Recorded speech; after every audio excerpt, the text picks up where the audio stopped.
বিগত বেশ কিছুদিন হলো শুধুমাত্র বাচ্চা সোনাদের জন্য টিফিন রেসিপি শেয়ার করেছি। তো বড় বাচ্চারা কী দোষ করলো শুনি। আজকের রেসিপিটি শুধুমাত্র বড়দের জন্য, একটি ব্রেকফাস্ট রেসিপি। মাত্র একটা ছোট বাটি সুজি দিয়ে আর একটা ডিম দিয়ে আজকের রেসিপিটি হবে। এক বাটি ছোট বাটি সুজি, যা সমপরিমাণ জল ভালো করে গ্রাইন্ড করে নিয়ে একটি বোলে ঢেলে ওর মধ্যে একটু নুন, চিনি, একটা ডিম আর ধনেপাতা কুচি, চিলি ফ্লেক্স দিয়ে ভালো করে ফাটিয়ে দেখুন ঘনত্বটা ঠিক এরকম হবে। সুজি থাকার কারণে 10 থেকে 15 মিনিট ঢাকা দিয়ে অন্যদিকে কিছু সবজি আমি কেটে নিয়েছি, গাজর, ক্যাপসিকাম, ধনেপাতা, লঙ্কা, পেঁয়াজ কুচি। তারপর একটি কড়াইতে অল্প একটু সাদা তেলে একটু জিরে ফোড়ন দিয়ে প্রথমে লঙ্কা আর পেঁয়াজটাকে ভালো করে ভেজে নিয়েছি, তখন ভীষণ ঝাঁঝ দিচ্ছিল। তারপরে সবজিগুলো ভেজে নিয়েছি, কিন্তু খুব বেশি ভাজা যাবে না, শ্যালো ফ্রাই মানে হালকা ভাজা হলেই হবে। তারপরে একটু স্বাদের জন্য ম্যাগি মশলা, নুন দিয়ে আমি এই মিক্সারটাকে একটি বোলে আলাদা করে রেখে দিয়েছি।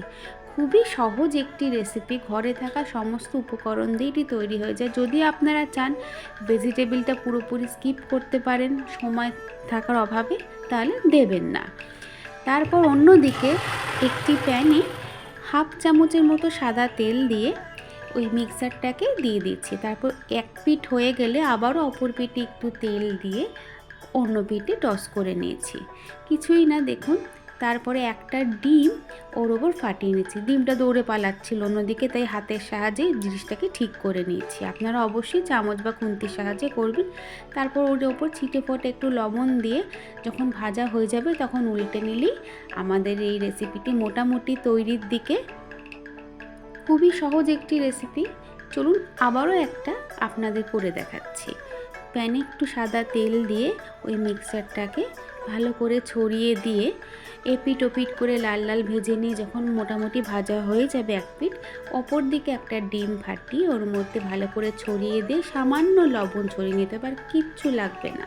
আপনারা এখানে চাইলে একটু চাট মশলাও অ্যাড করতে পারেন, তাহলে স্বাদটা আরও ভালো হবে। তারপর এপিট ওপিট ভাজা হয়ে গেলেই আমাদের এই পরোটাটা রেডি, সুজির ডিমের পরোটা। আপনারা এরকম অবস্থাতেও খেতে পারেন ভেজিটেবল ছাড়া। আর আমার একটু ইচ্ছে হলে এই রেসিপিটাকে একটু অন্যরকমভাবে করা যাক। একটু পরোটার গায়ে সস 1 থেকে 2 চামচ ছোটো চামচ সস লাগিয়ে ওই ভেজে রাখা সবজিগুলো মাঝখানে দিয়ে একটু চাট মশলা, আপনারা চাইলে চিজ ভালোবাসলে চিজ দিতে পারেন। আমার বাড়িতে কেউ চিজ সেরকম পছন্দ করে না বলে চিজটা আমি পুরোপুরি স্কিপ করেছি। দেখুন ঠিক এইভাবে করে নিয়েছি।